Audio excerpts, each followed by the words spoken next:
పులిహోర అంటే అందరికీ ఇష్టమే కదా! కానీ ఇంట్లో చేసేటప్పుడు అసలైన రుచి రావాలంటే ఇలా చేయాలి. ఈరోజు అదే చూపిస్తాను. అది కూడా ఇలా దట్టంగా తాలింపు వేసి కలుపుతుంటే ఆ రుచే వేరండి. మీరు కూడా ఇంట్లో ఇదే టేస్ట్ రావాలంటే ఈరోజు నేను చెప్పే విధంగా ట్రై చేయండి. మరి ఆలస్యం చేయకుండా ప్రాసెస్లోకి వెళ్దామా? ముందుగా ఒక గిన్నెలో 2 గ్లాసుల బియ్యం తీసుకోండి. వీటిని శుభ్రంగా కడిగి 4 గ్లాసులు ఎసరు పోసుకోవాలి. ఇందులో పావు టీ స్పూన్ పసుపు, కొద్దిగా నూనె వేసి అన్నాన్ని ఉడికించుకోవాలి. నూనె వేయటం వల్ల అన్నం పొడి పొడిలాడుతూ వస్తుంది.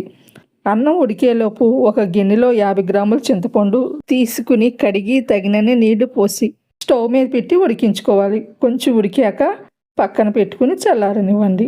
ఇప్పుడు మరో పాన్ తీసుకుని అందులో నూనె లేకుండా 1/2 టీ స్పూన్ మెంతులు, 1 టీ స్పూన్ ధనియాలు, 1/2 టీ స్పూన్ మిరియాలు, 1 టీ స్పూన్ నువ్వులు వేసి త్వరగా వేయించండి.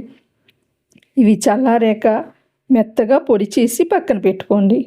ఈ పొడి వల్ల పులిహోరకి మంచి ఫ్లేవర్ వస్తుంది. చల్లారిన చింతపండు నుండి పిప్పు తీసేసి ఆ రసాన్ని ఒక గిన్నెలోకి తీసుకోండి. ఇందులో పావు టీ స్పూన్ పసుపు, కొద్దిగా కరివేపాకు, 2 పచ్చిమిర్చి తరుగు వేసి బాగా మరిగించాలి. ఒక 5-6 నిమిషాలు ఉడికిస్తే పులుసు ఇలా చిక్కగా అవుతుంది. అప్పుడు స్టవ్ ఆపేయండి. అన్నం ఉడికిన తర్వాత పూర్తిగా చల్లారనివ్వండి. అప్పుడు పులిహోర బాగా వస్తుంది. ఇప్పుడు ఉడికించిన అన్నాన్ని ఒక వెడల్పు లాంటి గిన్నెలోకి తీసుకుని మనం తయారు చేసుకున్న చింతపండు గుజ్జుని మొత్తాన్ని వేసి బాగా కలపాలి. అలాగే ఇందాక మనం దంచుకున్న మసాలా పొడిని కూడా వేసి అన్నానికి పట్టేలా బాగా కలుపుకోవాలి. ఇలా నెమ్మదిగా కలిపితే అన్నం ముద్దవదు. ఇప్పుడు తాలింపు వేసుకుందాం. ఇక అసలైన రుచి ఈ తాలింపులోనే ఉంటుంది. పాన్లో 1.5 టేబుల్ స్పూన్లు నూనె వేయండి. నూనె కాగాక 2 టేబుల్ స్పూన్లు వేరుశనగ గుళ్ళు వేసి వేయించాలి.